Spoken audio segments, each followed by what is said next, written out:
Today we're diving into something we all deal with: neighborly noise. Specifically, why do we have quiet hours?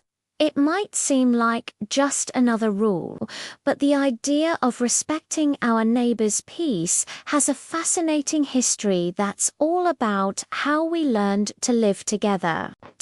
Let's rewind the clock. For most of human history, people lived in small, rural communities.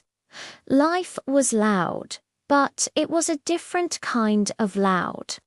Think roosters crowing at dawn, blacksmiths hammering away, and the general hustle and bustle of agricultural life. Noise was a sign of a community at work, and people's schedules were largely dictated by the sun, not the clock.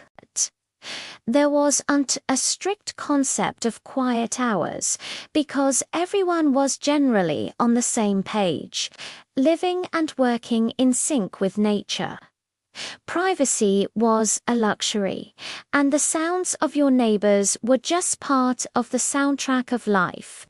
But then, everything changed with the Industrial Revolution in the 18th and 19th centuries. Millions of people flocked from the countryside to rapidly growing cities for factory jobs. Suddenly, you had huge numbers of people, strangers to one another, crammed into dense housing like tenements and apartment buildings. This was a completely new way of living. Imagine the chaos. Factories operated around the clock, filling the air with the constant clang of machinery. People worked different shifts, some rising before dawn, others returning home late at night. The old shared rhythm of rural life was gone. Your neighbor might be trying to sleep after a grueling 12-hour night shift while your kids are playing.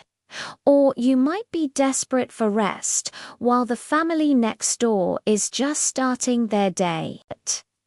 This clash of schedules and lifestyles created a brand new problem: noise pollution on a personal level.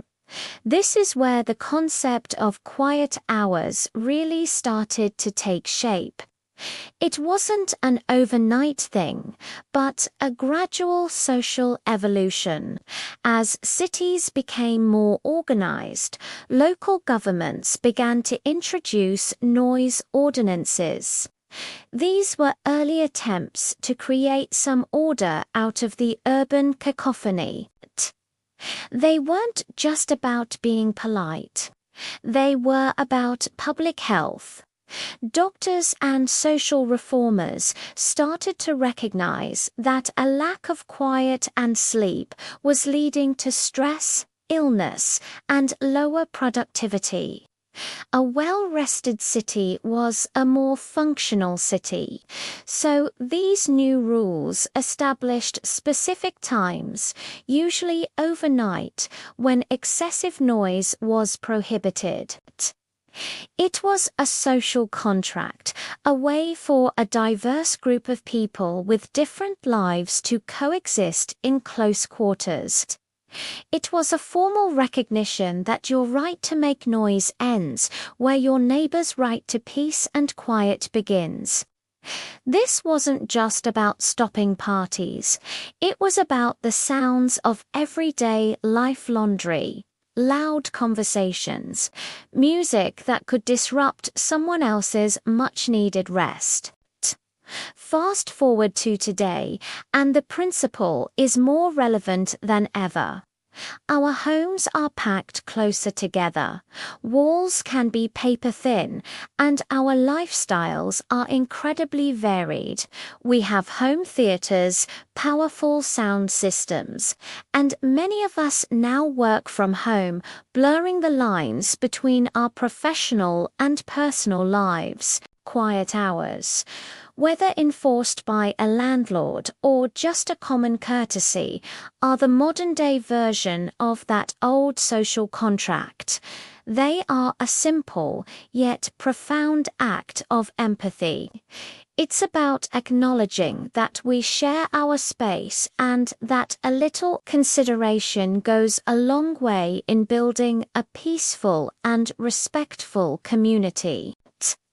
It's the legacy of those early city dwellers learning, through trial and error, how to be good neighbors. So, next time you're about to start a loud project late at night, take a moment to think about this history. Respecting quiet hours isn't just following a rule.